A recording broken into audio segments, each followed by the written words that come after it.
Hi, I'm JJ. I just wanted to give you another update on my audiobook TBR and a book review for the one I just finished, which is From Hell and Back. The last.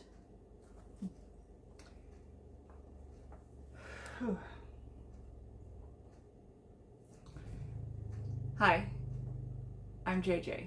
Welcome. I just wanted to give you another update on my audiobook TBR challenge that I'm doing. I guess a book review with that. So I just finished To Hell and Back, The Last Train from Hiroshima, and it was a tough read, especially with the events going on around the world today, especially in Gaza and the genocide of the Palestinians. Uh, I I don't know how anyone could read something like this and think war is good, and I don't know how after last year reading Radium Girls about the which happened in America during World War One and like pre and post World War One, when the girls worked in these radium factories and got such bad poisoning and they ended up dying horrific deaths, and brought attention to the country and tried suing their companies for knowingly giving them these jobs that would kill them. And so we knew the damage of radiation way back then, and we still uh, went ahead and built the nuclear bomb. And just having read both of those two stories and the horrific ways that you don't just die, but you just die slowly and be tortured, and the graphicness of it might be a really hard for some people to read and to process, especially now when if you're looking for something to escape all the realness in the world. I don't know if I would recommend it, but I would recommend educating yourself about events like this, including the Armenian genocide that happened also, World War One, and just beyond that. A great book to start, which is another really tough read, is The 100-Year Walk, an Armenian Odyssey, and that's by Dawn Anahid McKean. And I'm going to write these books down below with their authors and stuff on, just so that when you are in the mind frame to try to give them a shot, please do.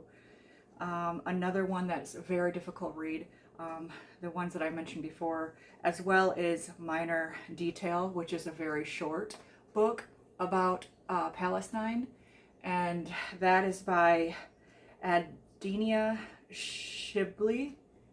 And I recommend that one first if you want to, kind of dip your toes into trying to learn about world events and stuff, especially the horrible things humans can do to each other. That's a very short book, whereas the other ones are quite a bit longer. All of those are nonfiction, but there is a novel, A Painted Bird, and that's by Jerzy Koninski. And that was probably the most graphic book I've ever read, and one of the hardest books I'd ever read, just for the gruesome detail, especially since you're following a young boy. But that was really interesting, and also kind of something I wanted to be more aware of, because when you think of the Holocaust and all the people Hitler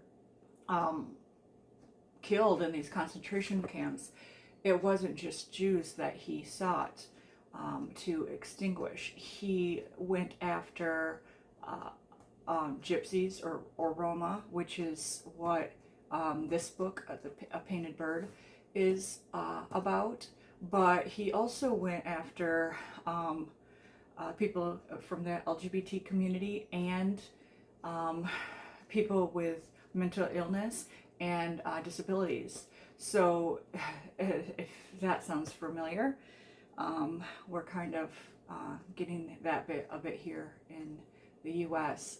With all the anti-discrimination laws being rolled back, and the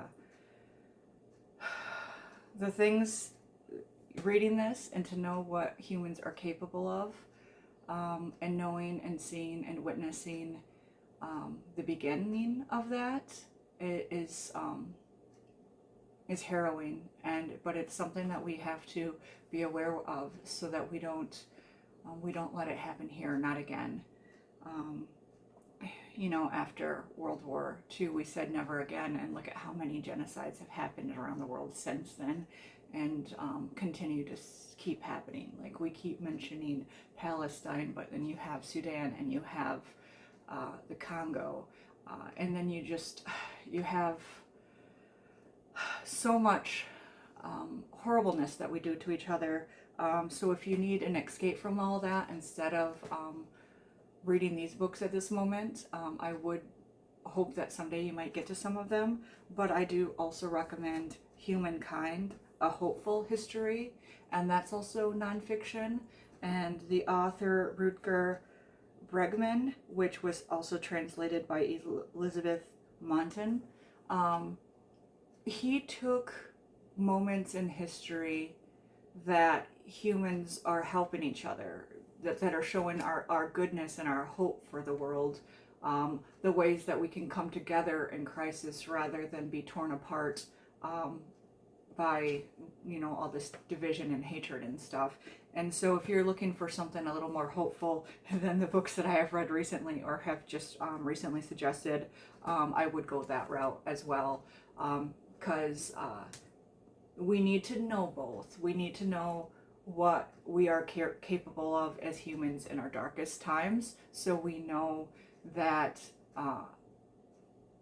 the atrocities that are happening, like, they honestly can always get worse. Sadly and horrifically, they can. But we also need to remember that in all those times, there was always people trying to resist that.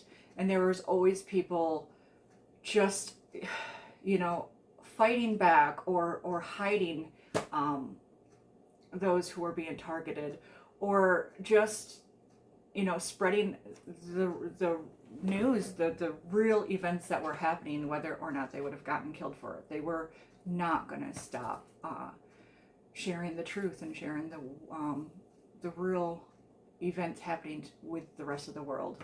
And I think it was an American TV show we had when I was growing up was Mr. Rogers' Neighborhood. And so Mr. Rogers, he said to always look for the helpers, because there's a lot of times, especially now, where there are people who are not standing up. There are people who are too scared to speak out. There are people who can't speak out because they've got the target on their back. And there are people who are hurting, and if you do look around, there are still always going to be those people who are helping, those people who are running towards the fire, those people who are putting their bodies on the line, ready to take the first strike, take the first shot, with their own, protecting people with their own bodies. And it's good to know that we see so much horror in this world that we can never forget that there's also good. Look for the good, be the good,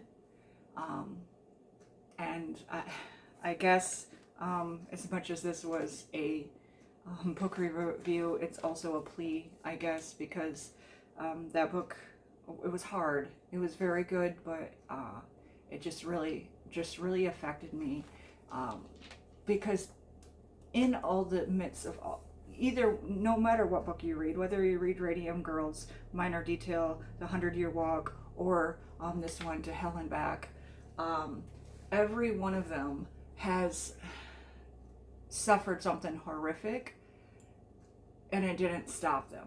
They still, they had this resilience to them that we can respect and admire, that they just kept going. They didn't let the hatred win. They didn't let all this stuff. And yes, eventually it did win, because they died from it. They died whether they were killed or whether they slowly died from the radiation or whatever the case may be. They did die from it. But first, they fought like hell to live.